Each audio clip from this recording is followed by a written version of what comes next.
Good morning, boys and girls. Good morning, children. I believe you are now seated comfortably and now ready to listen to our story this morning. Are you ready? Okay, very good. Let me ask you this question. Have you tried doing something or working on something, then you stop because you realized that you couldn't do it? Or maybe you are told by your parents to do something, to fix something. Or siguro sa teacher nimo sa school, to write on something.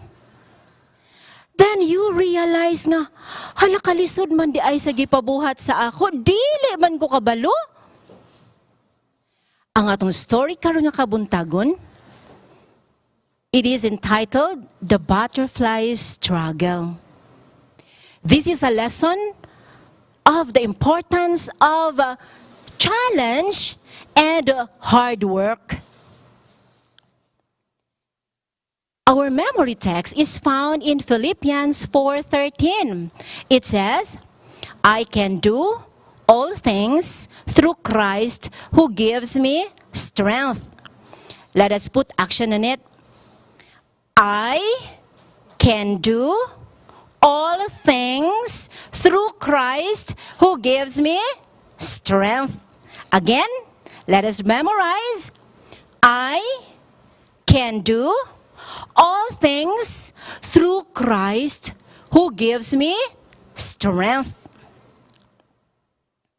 Now, let us begin the story. John loves to play in the garden because he can see lots of creepy things, tiny insects there. Do you love to play with little tiny insects? Creepy, tiny creatures? John loves to play with them. Now one day, while John was in the garden, he found the cocoon of a butterfly. That's the cocoon. Do you know what is inside the cocoon? John was so curious. He was so excited to know what is inside the cocoon. But John remembered that someone told him that inside the cocoon was a small creature, a little butterfly. So John was so curious what is inside and to know what is the little creature doing inside the cocoon. He noticed that the cocoon had a little hole in it. Na siya gamay nga bangag. And there was a tiny butterfly inside the cocoon. Now, John sat there and observed for several hours the little creature inside the cocoon. And he noticed that the butterfly struggled to force its body through that little hole. Sige jud og ang gamay nga creature inside the cocoon, sige glimbag-limbag sa sulod. Gusto kini nga mugawas, pinaagi sa gamay nga bangag. Now, iyang namatikdan nga nihunong na pag-struggle ang butterfly, ang katong little creature inside the cocoon. Then, murag naluya. So he observed, nag-analyze ang si John mga bata, nga that little creature needs his help. Kailangan niya tabangan ang small creature inside para makagawas kini outside of that cocoon. So what he did, abi ninyo og unsa ihang gihimo, he took a pair of scissors and snipped off the remaining bit of cocoon. And there it was. The little creature emerged easily outside the cocoon. But he noticed that the small creature had a swollen body. Then, ang iyang nga pako, kay butterfly man biya to no, ang iyang pako ni pilit sa iyang body. So he observed a little bit longer, hoping that that little creature, its wings would develop and eventually spread to help its body. But you know what happened, children? That little creature,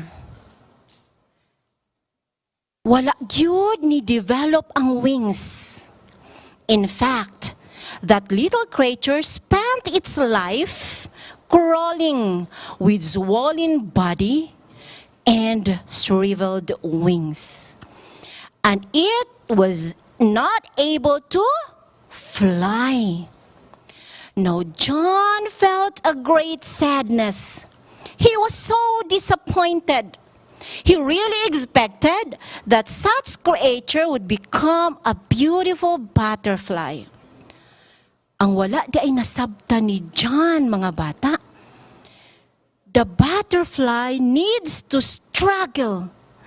That stricting cocoon, the struggle required by the butterfly will help it to develop its wings.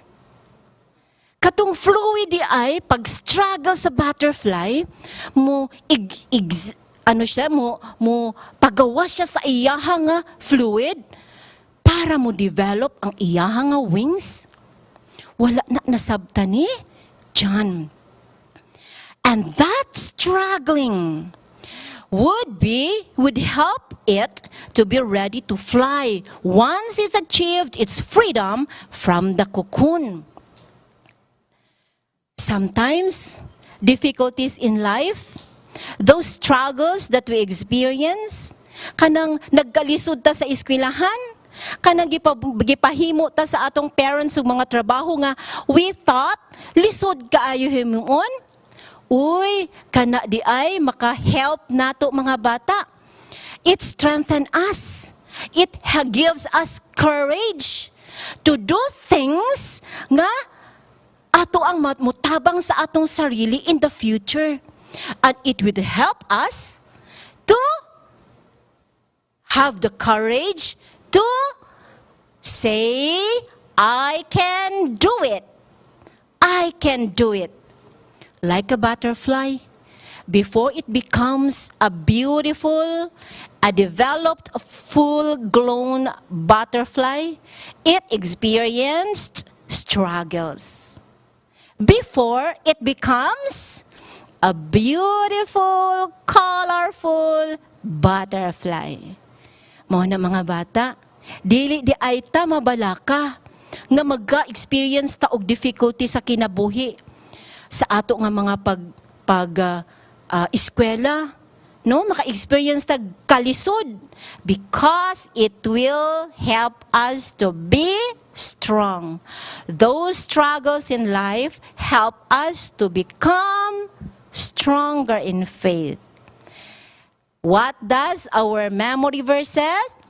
I can do all things through Christ who gives me strength. Again, Philippians 4:13, I can do all things through Christ who gives me strength.